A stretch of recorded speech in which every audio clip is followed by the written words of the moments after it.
Hi everybody, and welcome back to Lost Genre Reddit Stories. This post is from the subreddit Relationships, and it's by user BossMustang302. Me, 26 male with my girlfriend, 25 female of 1 year. She's become obsessed with crafts and seems to expect me to pay for them.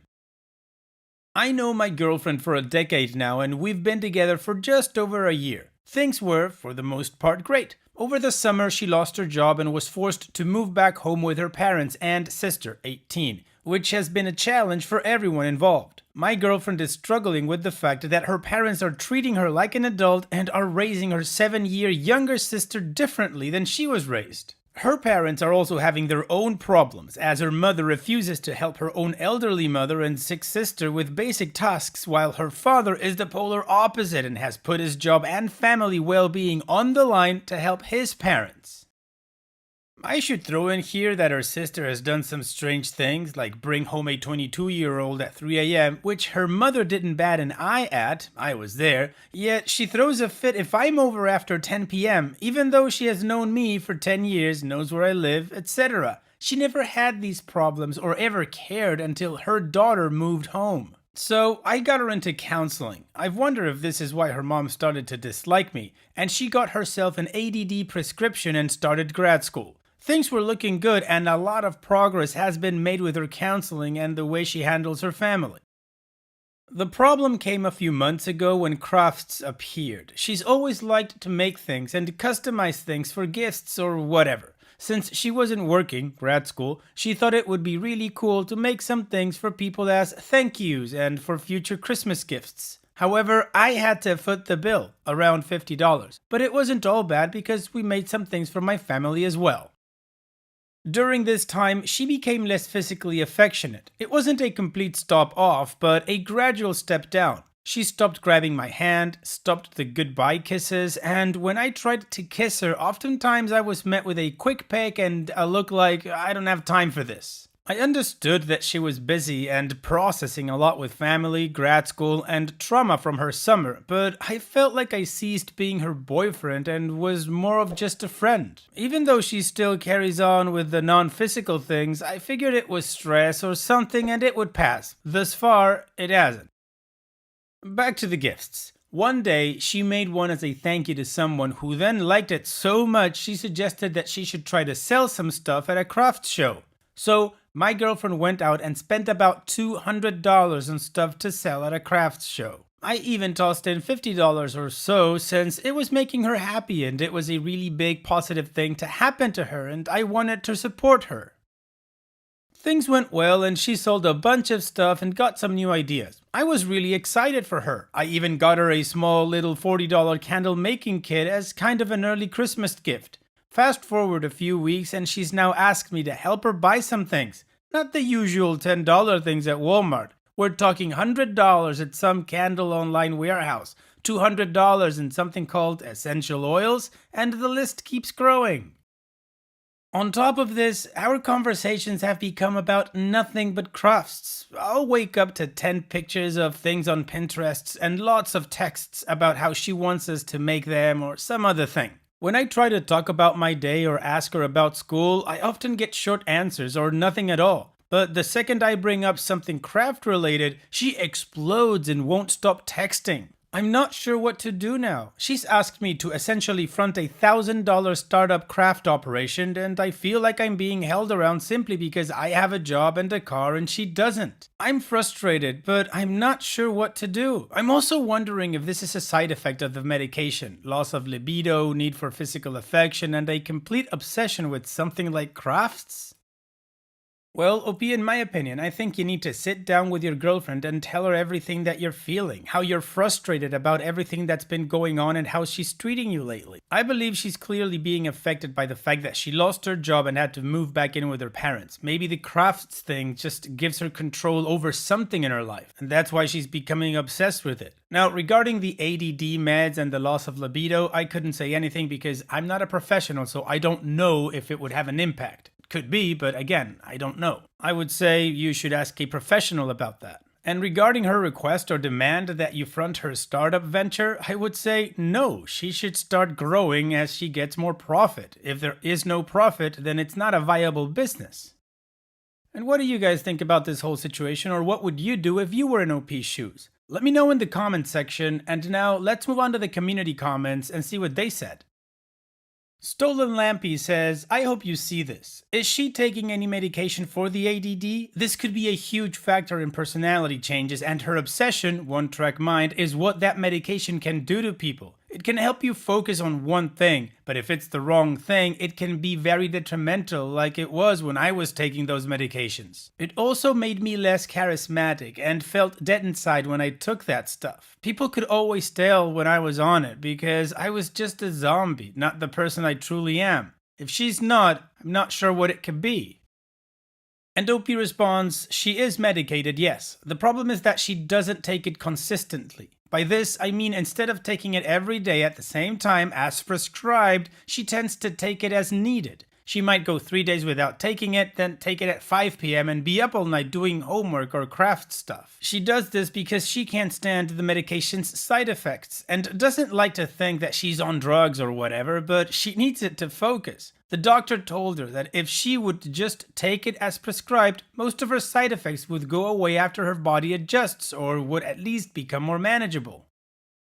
Bears 2013 says, my guess is she's upset about having lost her job and sees this as some delusional, lucrative way to earn some income. I went through a bit of a crafty phase myself. Had a pretty successful little do-it-yourself blog that popped up a lot on Pinterest, probably spent more than I should have on little crafty things, etc. But I realized it was an effing waste of time and I only made things to put on the blog. I actually used maybe 10% of the stuff I made in tutorials. Why waste 10 hours meticulously DIYing a shirt you can buy at the mall for like $10?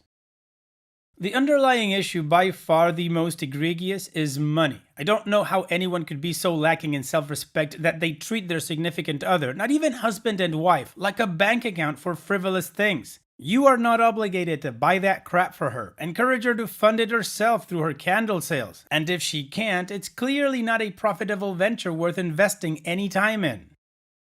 Judiful says she needs to stop with the Adderall. It's making her hyper-focus on this stuff. That's pretty common when people take it for assumed ADD but really have underlying emotional issues as well. A smaller dose might help decrease this tunnel vision with the crafts, but she should consider seeing a counselor either way. Sounds like she's using it as a distraction and an escape, which would be fine if she was able to support her hobby herself. If she can't afford it, she should find a job or cut down on supplies, not expect others to provide her with the funds. Additional information from OP. Her intentions are to have an Etsy-like shop. She started up a blog recently where she's been posting pictures and stuff of what she's been doing. I'm really happy for her that she's found something that she really enjoys that she can make money from. I do think though that she's being a bit obsessive about it. I can't really think of anything else that she was so obsessive over, with the exception of her apartment. When she was planning on moving to the city, she stockpiled things that she wanted or needed, even though everyone told her it would be easier to get them once she had the apartment. We also had to decorate the entire apartment the day she moved in. I kid you not, we had the apartment go from white walls and ugly floor to looking like someone had lived in it and taken care of it for a year or so. I do think she's a serial hobbyist. 2 months ago, we went through a soup phase. I was all on board for that though. Then a pie phase, also on that one, which led to making more pies than we knew what to do with. Now we're at crafts, and not so cheap and easy to get rid of crafts. I can already see the next one coming up, as she told me it would be cheaper for her to make her own shampoo for a year than it would be to buy it. It would be cheaper if it didn't cost $200 in essential oils. I guess I'm going to have to bring it up with her that this happens more and more, and that maybe she should talk with her therapist more about it. He seems to be encouraging it, but I don't think he hears or is aware of the volume and cost of the crafting. Also, she does get obsessive about things, especially group projects with school. She recently had a couple of school projects where she had to give group presentations, and she put almost a full work week into one of them, literally doing her group's work for them. That's not the first time she's done that. Maybe her need for control over certain situations is something I should poke her to look into. I also have to add that she is struggling with depression and a bit of PTSD. She didn't exactly lose her job in a straight up you're fired situation. She was let go after a particular harsh experience working with teens that brought up some previous trauma. I don't think that the crafts are a source of escapism for her. She has control over them and she has something tangible and positive afterward. On another note, her daily energy levels are all over the place. Sometimes we'll be out and suddenly it's like any ability for her to have fun or even smile gets turned off and we have to head home. Other times, she just breaks down all of a sudden and we have to rush away. She used to joke with me that she thought she had ADD, and I wasn't so familiar with adults starting ADD medications or being diagnosed in their 20s. She walked into a psychiatrist's office and walked out 20 minutes later with a slip to get a test at a cardiologist's office, and a week later she had her Concerta. She's been several times and they adjusted the dosage once, if I remember correctly, but I don't think she tells her psychiatrist how she's taking her meds. Her appointments with him last maybe 5 minutes. After reading what several people have said here, I think it's time we sit down and talk about how binge ADD meds are not okay and let her know what the craft's relationship mental stuff is doing to us and to me. Alright, well, the community gave OP a similar take than I did, but of course better articulated. And OP gave us a lot of additional context. To me, two things that really stand out is the reason why she got fired, being one, and the second is how much she loved or wanted her apartment to be perfect. It must not have been a good thing to lose her job and have to give up that apartment to move back in with your parents. That probably took a toll. Of course, that's just my ignorant speculation. Anyways, let's move on with the update to see how this story ends. I took the advice that I had gotten from a lot of people and had a conversation with her about how all we do is craft stuff and how I'm expected to pay for stuff and I'm tired and frustrated with our relationship being craft stuff and I'm tired of being the taxi and an ATM machine for these. She said she felt bad and went on a long spiel about how she felt that the crafts were helping her and that she couldn't afford big gifts for people, but she was glad she could make things for people. I promptly pointed out that if she had saved the money she had spent on crafts, she would have had around $1,200 for Christmas gifts and other things and would have been able to start rebuilding her savings. I then found out she essentially maxed out her credit cards and didn't make as much from her sales as she thought. Had her parents paying literally everything for her, and that she didn't understand that she wasn't making money on crafts. Time isn't free, yo. And it was destroying her relationship with me. I took a day or two to think about how to handle things, and the holidays came up. She made trees, and I was really happy to give them to people, but it was clear she had been abusing her meds again. She hadn't slept for 4 days, with the exception of about 2-hour-long naps. When I told her that maybe she should get some sleep, she freaked out and told me she didn't have time. I left worried about what would happen. During the holidays, she went to visit some family. She didn't take her meds that day and spent it in some kind of withdrawal. I told her people liked the things she made, but because I didn't say they loved them, you would have thought I said people thought they were pieces of crap. Then she started telling me about how awful the holidays were because her sister made an inappropriate joke and now everyone probably thinks she's a floozy or something and her mother doesn't love her, etc. The day after this went down, she asks if I want to hang out. I figured this would be a good time to talk, so I agree. We meet and things are going well. Then she wants to go get food. She wants to make something for dinner. So we go to a supermarket and assuming we're going to get enough food for us and her family, I don't think anything of it. She instead buys over $100 worth of food to make food for dinner and for the week for me to take to work. I didn't even work that week. Later that night, after an incident involving a chair breaking, after I had left, she decided to tell me that all the broken things in their house were my fault. The door, the oven, the chair, the sink, etc. I felt awful, but none of them involved me. I gave her some time to cool off and figure out what was going on. The next day, I tried to talk to her and invite her to my parents with me for dinner, and she said she would come late. When I told her that my mom had changed what she was making for dinner, she accused me of having my mom change dinner to spite her, because apparently, even though I've done so much for her, I would have my mom do that to make my girlfriend angry, so she didn't show up.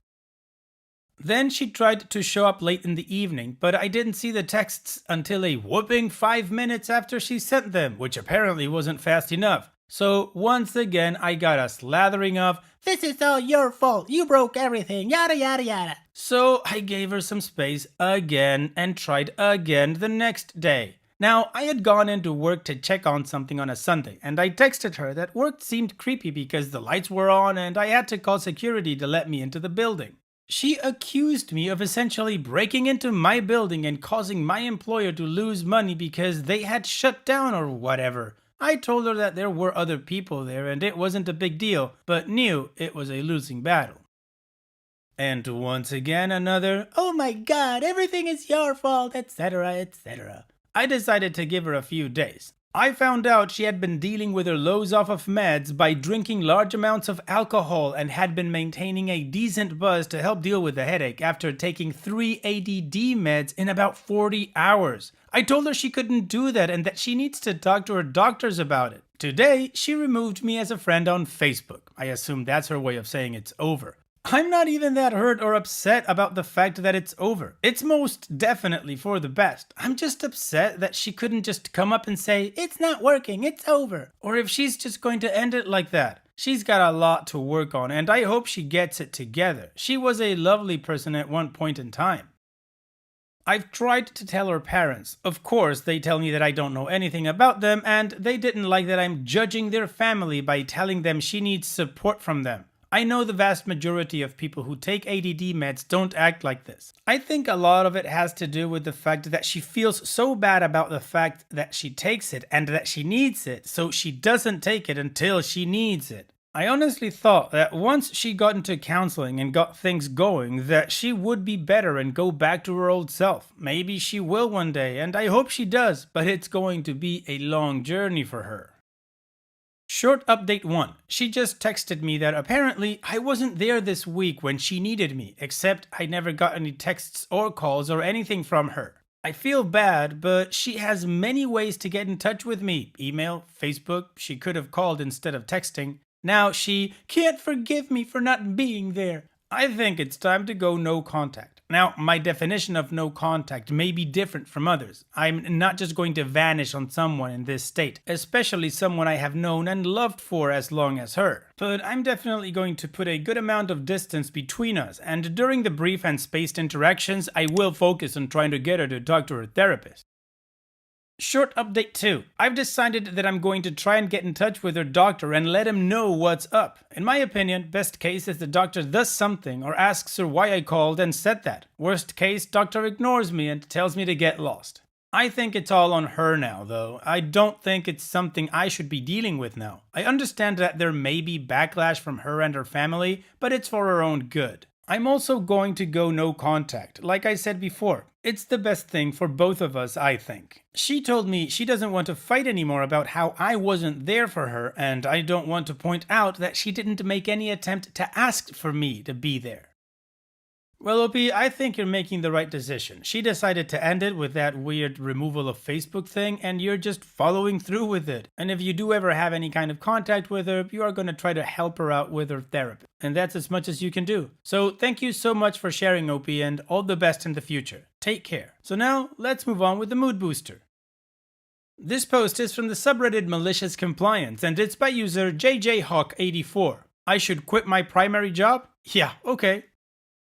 About 16 years ago, I was working as a greeter at Olive Garden as a second job just to make ends meet. The day before Mother's Day, I was about 10 minutes late punching into work. I was coming from my primary job, changed clothes when I got there and punched in. The manager immediately pulled me aside and said that I needed to be more courteous to my coworkers and show up on time as my being late affects other people. I responded that I was aware and that I did call to let them know I would be late and that the person who answered was the person I was taking over for and that she said to take my time because she was just going home and spending the night in alone. No big deal.